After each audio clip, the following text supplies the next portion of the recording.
Hello friends, मैं सुनील और आप देख रहे हैं फिजिकल एजुकेशन स्काई स्टडी। आज देखेंगे महत्वपूर्ण प्रश्न उत्तर। चैनल पर नए हैं तो सब्सक्राइब करके बेल आइकन को दबा दें ताकि मेरी अगली वीडियो आप तक पहले पहुंचे। और प्लीज लाइक करके मुझे मोटिवेट करना ना भूलें और शेयर भी करिए अपने स्टूडेंट्स को।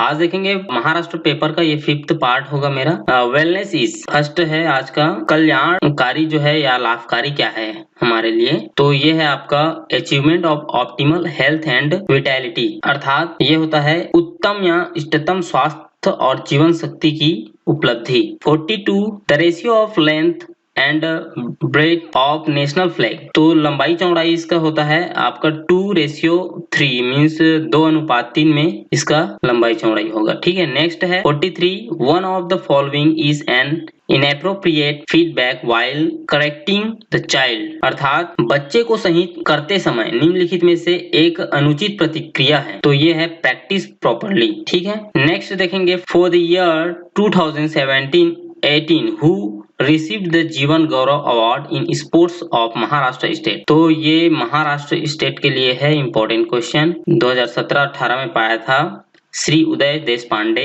नेक्स्ट है countries participating in Commonwealth games, कौन कौन से देश का यहाँ पर क्रम में आपको बताना है, तो ये सही क्रम आपका आंसर दिया है B means same to same रहेगा, कनाडा, इंडिया, ऑस्ट्रेलिया, न्यूजीलैंड। ठीक है, नेक्स्ट क्वेश्चन है which of the following is an example of test protocol when setting up a fitness test. 46 fitness test set करते समय निम्नलिखित में से कौन सा प्रशिक्षण प्रोटोकॉल का एक उदाहरण है, तो ये है आपका to sort out the score after a flexibility test. ठीक है, नेक्स्ट क्वेश्चन है country that hosted Asian Games, Asian and Olympic Games. 47 एशियाई और ओलंपिक खेलों के मेजबानी करने वाला देश, तो ये है 1 and 2 मीन्स चाइना और जापान, ये दोनों खेलों को आयोजन करा चुकी है। नेक्स्ट है the environment can effect participation in physical activities, which one of the following is an example of a city environment having a negative effect on participating in physical activities? पर्यावरण की गतिविधियां भौतिक गतिविधियों में भाग ले सकती है, जो निम्न में से एक शहर के पर्यावरण का एक उदाहरण है जिसका शारीरिक गतिविधियों में भागीदारी पर नकारात्मक प्रभाव पड़ता है, तो यहाँ आंसर है मल्टी कल्चरल पॉपुलेशन। ठीक है, बहुसांस्कृतिक लोक संख्या। ठीक है, नेक्स्ट देखेंगे which of these is the key issue with the sports governing bodies of the country, अर्थात देश के खेल शासी निकायों में या के साथ प्रमुख मुद्दा कौन सा है, तो ये है all of the above means सभी हो जाएंगे। खेल महासंघ के उद्देश्यों की स्पष्टता, वित्तीय स्पष्टता और रणनीति, व्यापक रचना और उपरोक्त सभी है ना। Clarity of objectivity of the sports federation, financial clarity and strategy, board competition and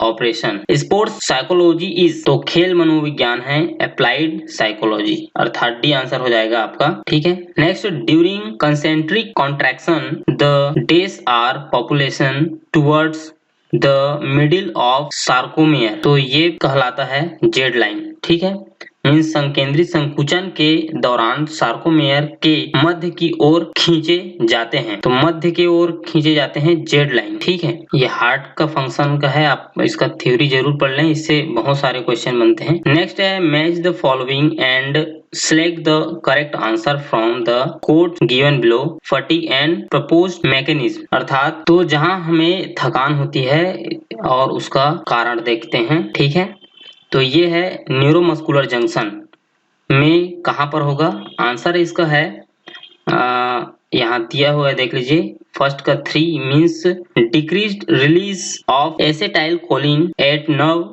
ending. Contractile mechanism ये है आपका 1 means lack of oxygen and adequate blood flow, अर्थात ऑक्सीजन जंक्शन की कमी और अपर्याप्त रक्त प्रवाह। सेंट्रल नर्व सिस्टम, तो ये है आपका 2 local distribution cause by contractile fatigue signal, अर्थात नेक्स्ट देखते हैं 53 the following prolonged exercise at least how many hours are needed to restore muscles muscle glycogen level, अर्थात निम्नलिखित में जो है लंबे समय तक व्यायाम मांसपेशियों के ग्लाइकोजन स्तर हो जाता है। यह है 24। 54 देखेंगे, minute ventilation means respiratory frequency है इसमें का, अर्थात मिनट वेंटिलेशन वीपी श्वसन आवृत्ति, ठीक है, श्वसन आवृत्ति होती है इसमें, टाइडल वॉल्यूम टीवी, ठीक है। और ये सभी जो है एक बार थ्योरी अगर आप ध्यान से पढ़ लेते हैं तो ये सब चीज समझ में आ जाएगा कि क्या है मिनट वेंटिलेशन, क्या होता है टाइडल वॉल्यूम क्या है, ठीक है। इसके लिए आपको थ्योरी पढ़ना बहुत ही आवश्यक है। साइंस पार्ट को तो कभी ऑब्जेक्टिव के सहारे छोड़े ही ना, पूरा उसका थ्योरी कंप्लीट करें। चलिए नेक्स्ट देखते हैं, find out the heart rate of a person whose cardiac output is 20 litres per minute and the stroke volume is 0.15 litre per beat. Means किसी ऐसे व्यक्ति की हृदय गति ज्ञात कीजिए जिसका हृदय आउटपुट 20 लीटर प्रति मिनट है और स्ट्रोक की मात्रा 0.15 लीटर प्रति बीट है। तो ये है आपका 133 बीट्स पर मिनट। चलिए तो ये होगा 133 beats.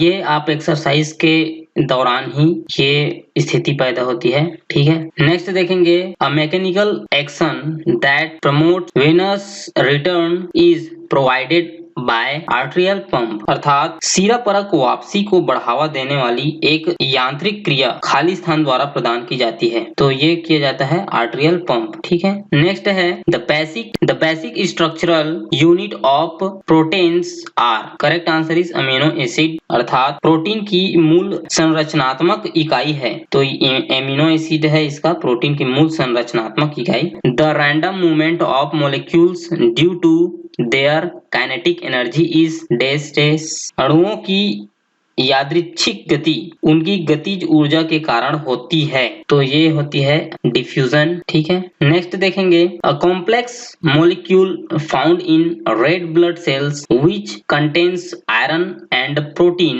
And is capable of combining with oxygen is, answer is haemoglobin. लाल रक्त कोशिकाओं में पाया जाने वाला एक जटिल अणु जिसमें लोहा और प्रोटीन होता है और ऑक्सीजन के साथ संयोजन करने में सक्षम होता है। तो ये होता है आपका हीमोग्लोबिन। और आज का अंतिम क्वेश्चन है, the major cause of coronary heart disease is, coronary हृदय रोग का प्रमुख कारण है। तो ये है एथेरोस्क्लेरोसिस, ठीक है। नेक्स्ट पार्ट में हम देखेंगे और बहुत सारे जो इसके बचे हुए क्वेश्चन आंसर हैं, बहुत ही महत्वपूर्ण क्वेश्चन दिया हुआ है इसमें। यही क्वेश्चन आपको अधिकतर पूछे जाते हैं, ठीक है। आप इसको कई बार रिवीजन कीजिए। जो पूरे पार्ट अगर कंप्लीट कर देता हूं मैं नेक्स्ट वीडियो में, आई थिंक पूरे जो 40 क्वेश्चन इसमें का है पूरा कर दूंगा। और ये जो 100 क्वेश्चन है इसको आप करिए, इसमें से कम आपके एग्जाम में 10 से 15 क्वेश्चन जरूर इसी में से पूछे जाएंगे। Thanks for watching. जय हिंद, जय भारत।